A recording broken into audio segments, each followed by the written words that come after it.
What would happen if one of these great ice masses suddenly tumbled into the ocean is you'd have a tsunami that might be 100 feet high in South America, in the southern end of Africa. And by the time it gets up here to California, it might be 20, 30, 40, 50 feet high.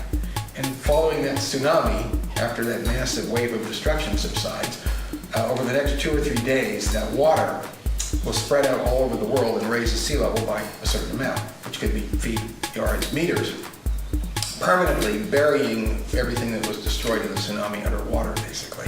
We are now working, trying to get a regional wastewater treatment plant because our current plant is being surcharged. Yet, as you can see, building is going forward in Morro Bay, with or without sewer. How can anybody do anything about that? Well, there's a wealth of scientific data that's pouring in right now from a tremendous group of researchers who've worked on the ocean for a long time and also on the atmosphere and how the two interrelate. Pretty well accepted that the vitality of the ocean has been degraded by, among other things, pollution. And it turns out that carbon dioxide itself, if you put too much of it into the atmosphere, most of it's absorbed by the ocean, and that becomes a kind of pollutant which makes the ocean less healthy. What they do is you leave that assessment value all the way through the building process until after you've already got your affordable housing credits. And then what they'll do is they'll final the building permit, close escrow all on the same day, and then put the value at what the house sold for.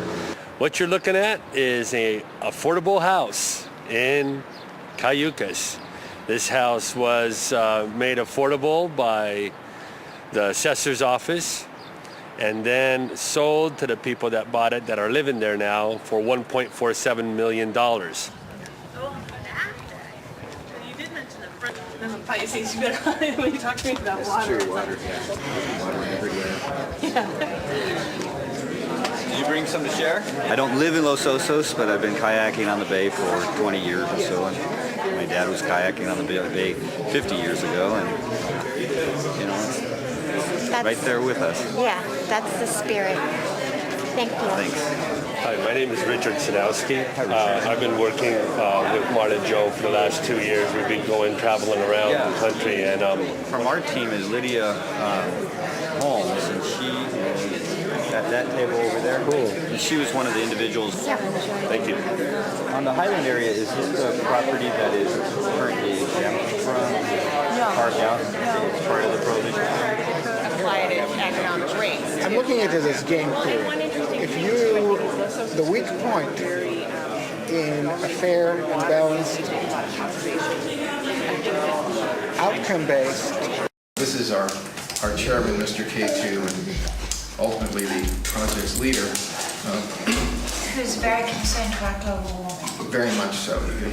He stands here as a representative of all the mammals, and especially the ones who have a lot of fur, and all the polar bears and so on. And he's very concerned about the average global temperature getting too high. Many parts of the United States and elsewhere in the world have recently experienced extreme low temperatures and extreme blizzard snowstorm events. And so people say, how is this global warming?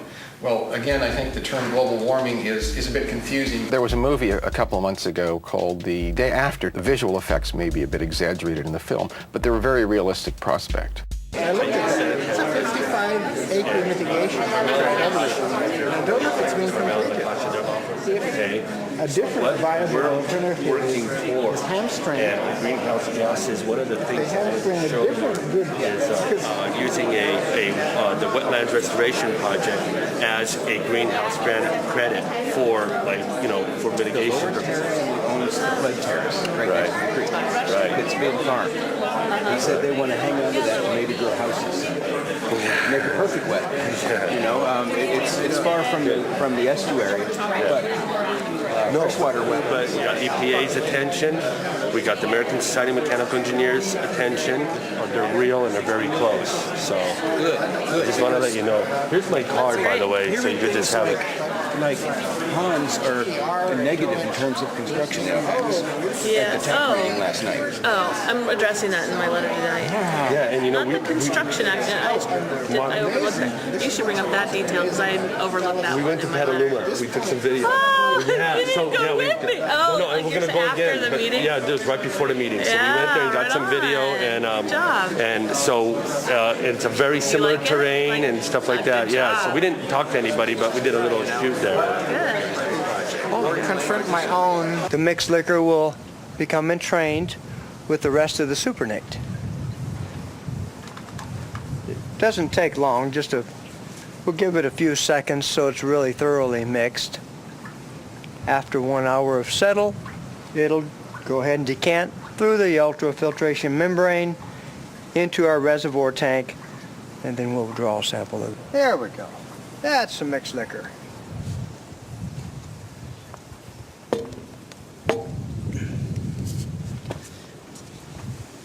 We can check the ammonia level. Let's check the ammonia level. We have your typical test strip that you can pick up at any pet store.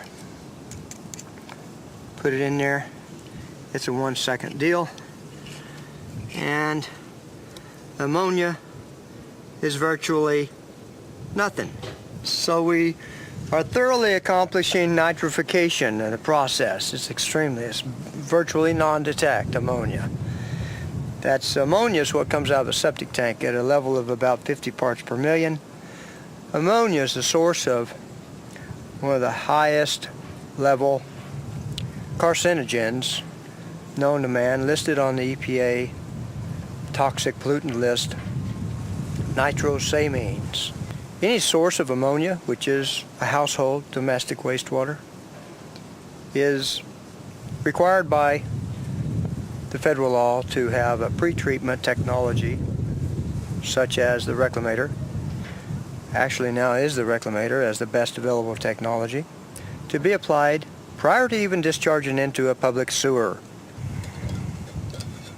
My intent is to utilize this water for my subsurface irrigation needs, maybe even surface irrigation based on the quality of water. We're having it tested currently. And also at a minimum toilet flushing. Toilet flushing represents an average savings of 50% of a typical household water usage per day, which is a pretty substantial amount of water saved. Approximately as much as 75 to 125 gallons a day is saved per home just in reuse of this water for toilet flushing. The quality of this water is very good. This is toilet flushing water.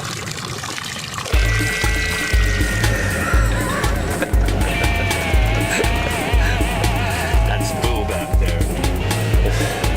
Then we got Tupac, whose biological dad and my dad comes to Y, but that used to be known as Big Ed at the downtown Y in LA during the 60s, watch riots and all that. He had a lot of friends, and they knew each other. So, then I was a Pollock in East LA, that's where I was raised. That's the Morro Bay treatment plant, right there. Of carbon dioxide relative to the amount of energy used. That honor now goes, for example, to China, and India is jockeying for second place, and Russia is speeding up its emissions of CO2 and so forth. So now we have to look at what can we do. We'll join Sir Richard Branson and James Lovelock and Al Gore and the NASA scientists, James Hansen of NASA, and others who have looked at this very, very closely over a long period of time and say, what can we do not only to reduce the rate of emissions of greenhouse gases, but to actually take the greenhouse gases out of the atmosphere. The captain has not, please do not panic until the captain turns on the please panic sign.